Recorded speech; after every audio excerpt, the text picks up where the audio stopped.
نماز کی نیت کیسے کریں؟ راشد پتوکی سے۔ دیکھیں، نیت کا تعلق دل سے ہے، تو نیت صرف دل سے ارادہ کر لینے کا نام ہے، لہذا نماز کی صحت کے لیے زبان سے نیت کے الفاظ ادا کرنا لازم نہیں ہے۔ زبان سے نیت کو اگر کوئی ثواب سمجھے گا تو یہ بدعت ہے، کیونکہ نماز میں زبان سے نیت کرنا کسی ایک صحابی سے بھی ثابت نہیں۔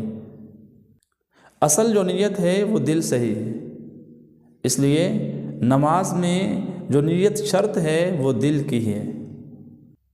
یہاں پر بعض حضرات وسوسے کے مریض ہوتے ہیں، انہیں یہ پتہ ہی نہیں ہوتا انہوں نے دل میں سوچا کیا ہے، تو اس لیے ان کے وسوسے کو دور کرنے کے لیے علماء نے کہا ہے اگر یہ زبان سے بھی کہہ دیں تو ان کی نیت ہو جاتی ہے، اگر کوئی زبان سے بھی کر لیتا ہے تو ادا ہو جاتی ہے۔